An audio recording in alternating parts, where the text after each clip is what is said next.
Depuis des semaines, ils ne cessent de tirer la sonnette d'alarme. Artisans, boulangers ou encore restaurateurs, ils sont confrontés à la hausse record de leur facture d'énergie. Alors comment s'organisent-ils pour faire face sans impacter leurs clients? Quelles mesures attendent-ils du gouvernement? Élément de réponse avec Gabriel Gontier et Ludivine Canard.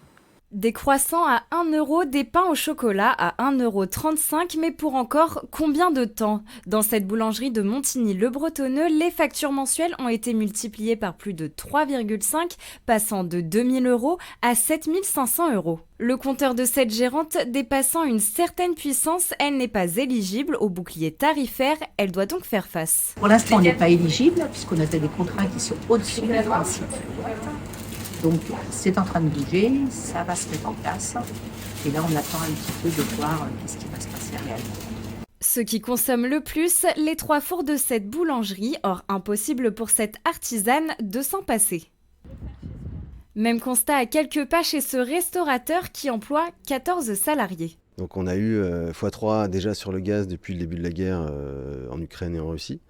Et là, on est en train d'essayer de négocier parce qu'on a des prix d'électricité qui vont aller x6, x7, x8. Donc nous, on a aujourd'hui des coûts d'électricité qui oscillent entre 2005 et 3000 € par mois entre le gaz et l'électricité. Et là, demain, s'il n'y a pas de maîtrise, on sera sur du 15-20 000 € par mois. Un coût considérable pour cet établissement de 800 mètres carrés qui doit continuer de tourner malgré tout. On mange sur notre trésorerie. On essaye d'économiser comme tout le monde, hein. C'est-à-dire qu'on a supprimé des fours, supprimé des chambres froides, décalé, on a mis moins de lumière, plus de LED. On avance tous les jours, on se lève et on essaye de trouver des solutions, mais on est très inquiet. Le gouvernement a annoncé plafonner le prix du mégawattheure à 280 €, un soulagement même s'il faudrait aller encore plus loin pour ce restaurateur avec un bouclier tarifaire pour tous. Un report du paiement des impôts et des cotisations a également été annoncé. Les professionnels pourront aussi résilier sans frais leur contrat de fourniture d'énergie en cas de hausse des prix prohibitive. Alors la situation est compliquée, on vient de l'entendre pour les boulangers et les restaurateurs en ce moment. Avec nous pour en parler, Olivier Gérard, bonsoir. Bonsoir Mathilde. Vous êtes le président de la Fédération des boulangers et des pâtissiers des Yvelines. Alors est-ce que vous avez reçu des alertes de boulangers?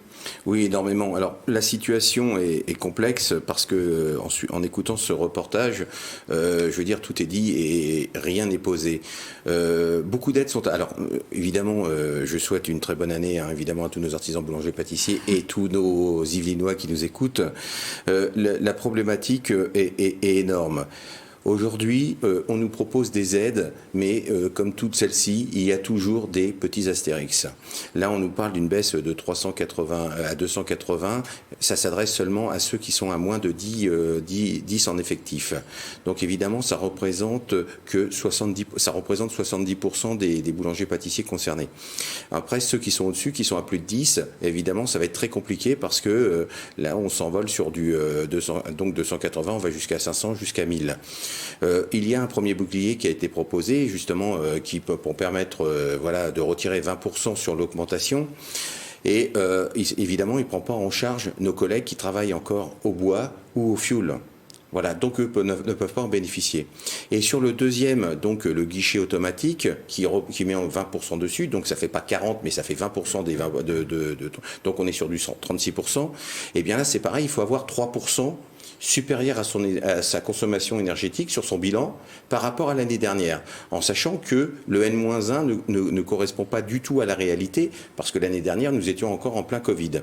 Donc automatiquement, il y a 85% de boulangers qui se retrouvent avec entre 2,57 et 2,97. Donc évidemment, ils ne peuvent pas prétendre encore à cette aide.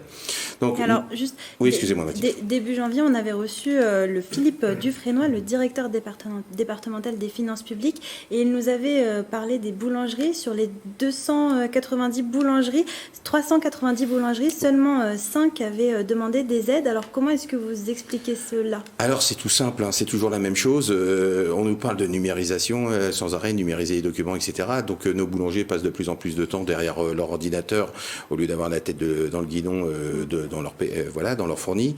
Il faut savoir que là pour l'instant ils n'étaient pas tellement concernés parce que ils ont on a vécu le Covid, et sur le Covid, la baisse de l'énergie n'a jamais été aussi basse.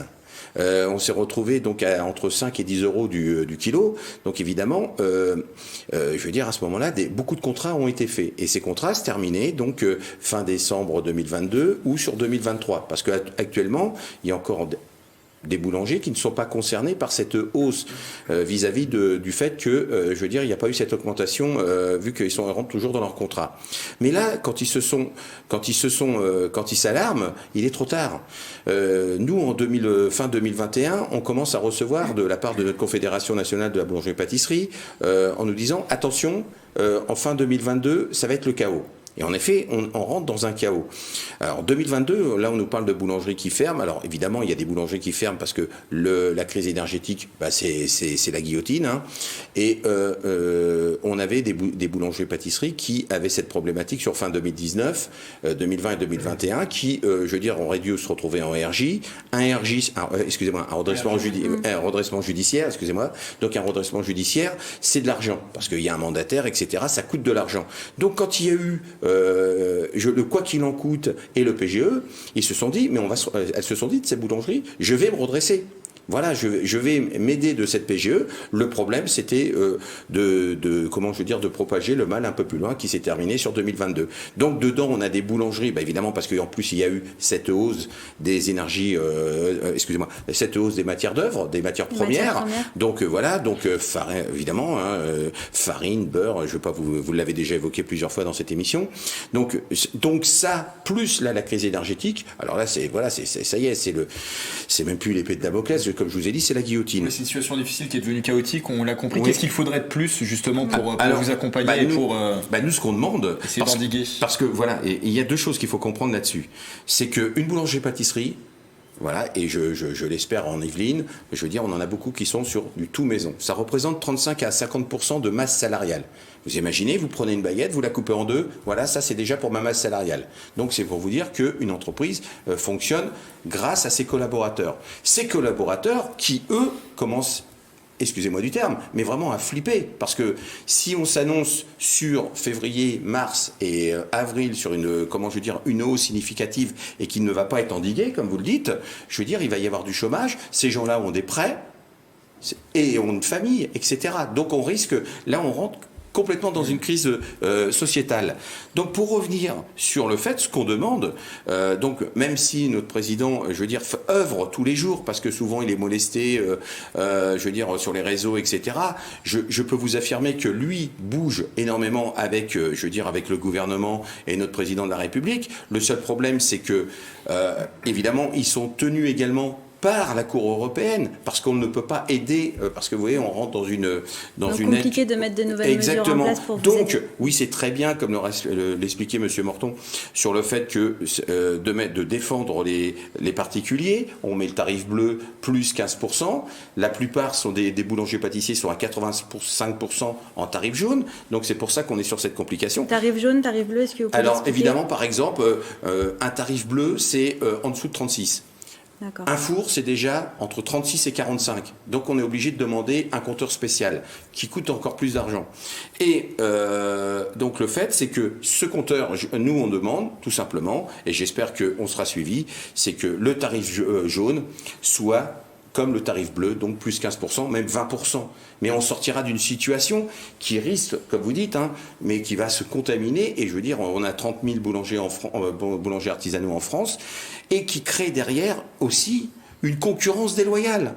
Pourquoi ? Parce que Déjà, ce matin, j'avais un boulanger qui me disait, mais Olivier, comment peux-tu comprendre que dans une supérette, déjà, on voit des baguettes à 60 centimes, qu'ils payent déjà leur boulanger, etc., et leur farine, qu'elle soit française, et qu'elle ne vienne pas de Pologne, etc., des baguettes toutes faites, avec 4 fois plus d'ingrédients que dans une baguette de tradition française.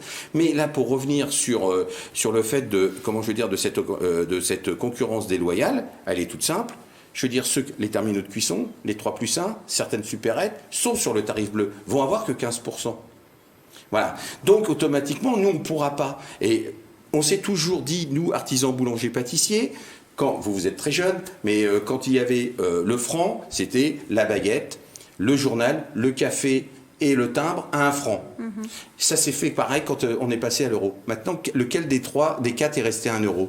la baguette. Pourquoi? Parce qu'on veut que la baguette soit encore accessible à tous nos compatriotes. Parce que comme souvent... Alors justement, elle risque d'augmenter cette baguette prochainement?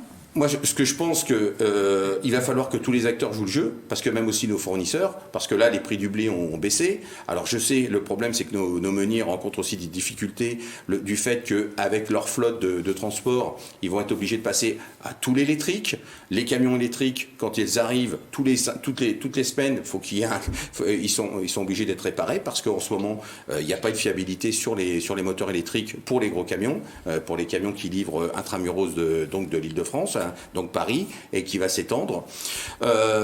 Et puis, le fait, c'est que il faut à tout prix que ce tarif bleu se propage sur le tarif jaune.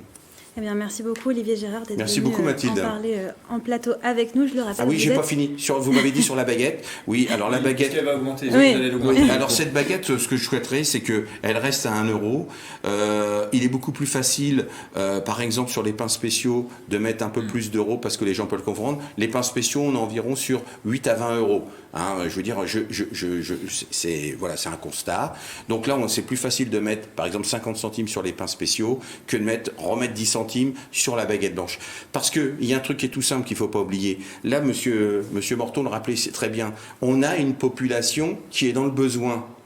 Bon, nous, on veut que ces gens-là, que cette population mange du pain frais et du bon pain. Qu'est-ce qui va se passer? C'est qu'une baguette à 1,50 €, vous en prenez 2 pour la famille, ça fait 3 euros. Les gens qui travaillent, qui touchent entre 900 et 1300 euros, vous leur mettez 100 euros, je veux dire de plus, 100 euros en pain. C'est un budget.